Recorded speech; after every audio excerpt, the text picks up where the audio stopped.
Mas Fajrin Al-Farisi. Assalamualaikum, di mana Mas Fajrin? Waalaikumsalam, Pak Askar. Alhamdulillah. Saya dari Palembang, Pak Askar. Oh, Palembang juga. Iya.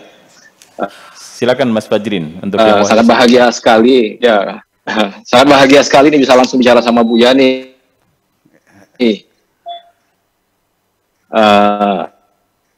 Mengenai mau tentang masalah yang pada hakikatnya setiap manusia itu kan ada rasa nih, Mas, merasa aman ketika punya uang, merasa aman ketika punya kedudukan, merasa aman ketika punya jabatan. Artinya hal-hal ini menjadi andalan bagi kita kan.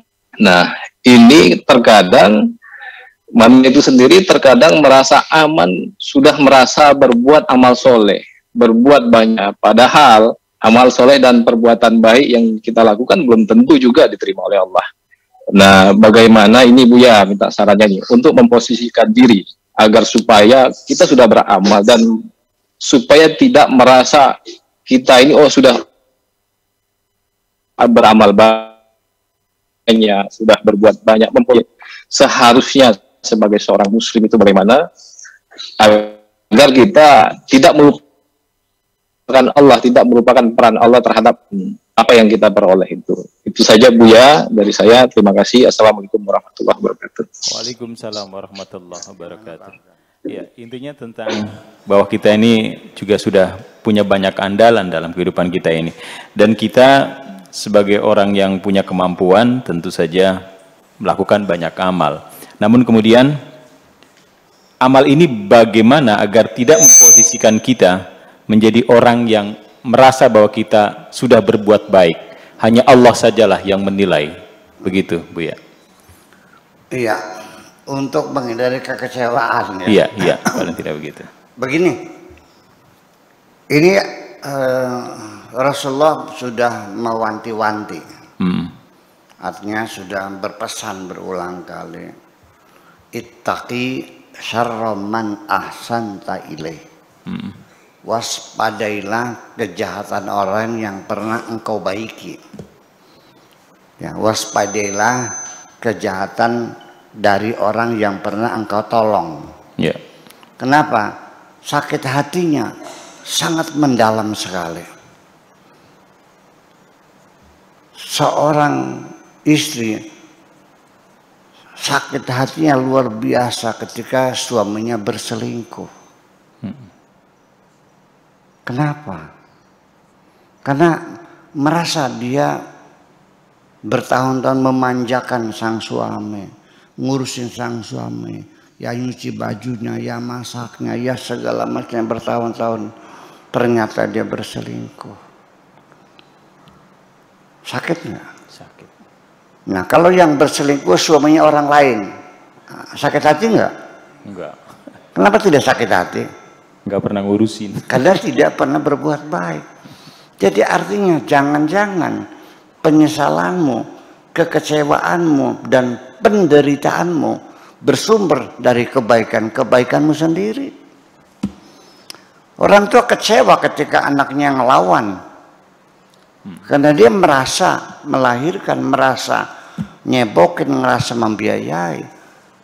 Kalau yang melawan tuh anaknya orang lain, sakit hati enggak? Enggak. Berarti di balik kebaikan kita ada kekecewaan yang tersembunyi ketika kita mengalami karena dikecewakan karena dia melawan dalam hati kita. Itulah makanya supaya jangan kita kecewa atas kebaikan kita, ya sudah kita alamatkan saja kepada Allah semuanya. Semuanya adalah lillahi ta'ala. Aku mengurusin, melihara suamiku bukan karena dia suamiku, bukan karena dia yang aku cintai. Aku urus suamiku karena aku menjalani perintah Tuhanku. Ya. Itu. Tapi ada seorang perempuan saya nasihat begitu, ya tidak bisa Pak Kiai, sakit hati saya. Gitu. Ya sudah, kalau engkau tidak bisa niatkan untuk Allah, ya sudah, pandanglah suamimu sebagai peliharaanmu aja. Ya, so jangan sakit hati. Demikian. Jadi pengalaman sakit hati itu adalah pengalaman kemanusiaan di mana-mana dalam peradaban manapun dari zaman primitif sampai modern ini, sehingga muncullah peribahasa-peribahasa yang menyangkut kekecewaan itu. Peribahasa itu kan intisari dari pengalaman kemanusiaan.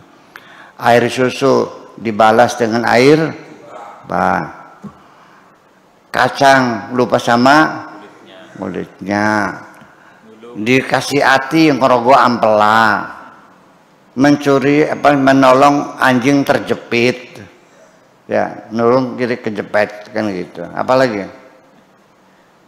Itu kan banyaknya peribahasa menunjukkan bahwa kita seringkali dikecewakan oleh orang yang pernah kita tolong, kita baiki. Nah, itu dengan apabila dia menaruh harapan ketika berbuat baik akan mendapat imbalan sebagai jasa.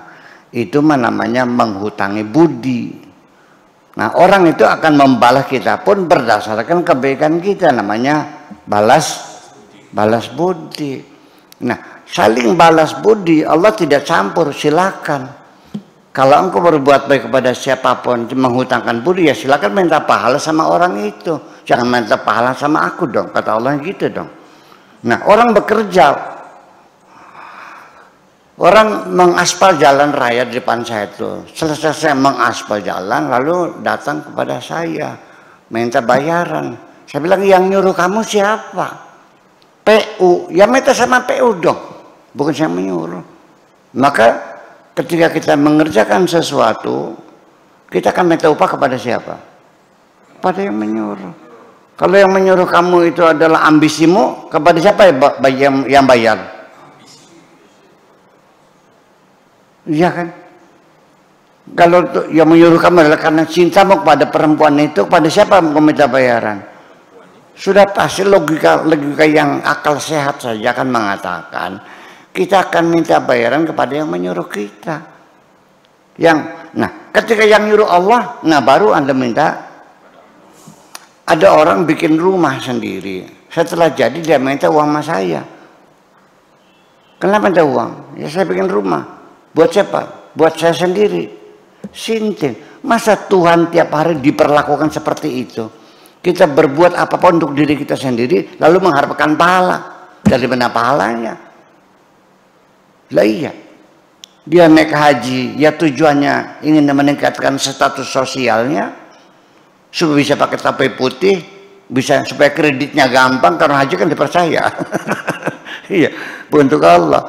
Bagi-bagi duit juga untuk mencari jabatan supaya dipilih menjadi anggota DPR. Lalu minta pahala gitu, minta bayaran sama Allah, aku sodako. Nah ini dengan logika yang saya kan nggak masuk. Nah, karena disitulah konsletnya, ada disordernya adalah pada hijrah tadi. Faman kana hijratuhu lidunya yusibuha aw imra'atin yankihuha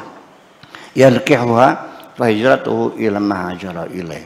Jadi tolonglah ke depan sahabat-sahabat sekali, cobalah dari sejak awal ya, yang penting ini titik tolak dari semua kebijakan, kegiatan, keinginan kita. Titik tolak itu mesti yang pas, yaitu harus ada garis lurus, namanya siratal mustaqim. Garis lurus itu adalah garis yang menghubungkan dua titik yang dengan jarak yang terdekat. Itu namanya garis lurus. Kita bergeser ya 1 per juta mili. 1 per juta mili. Ketika kita tarik berkepanjangan setelah 1000 kilometer akan berpisah. Dan terus semakin hari semakin jauh. Maka titik tolak kita ini harus persis. Nah makanya sejak awal kita mendeklarkan bahwa semua yang kita lakukan semuanya adalah Allah. Makanya inna sholati wa nusuki wa mahyaya wa mamati lillahi rabbil alamin. Begitu kira-kira.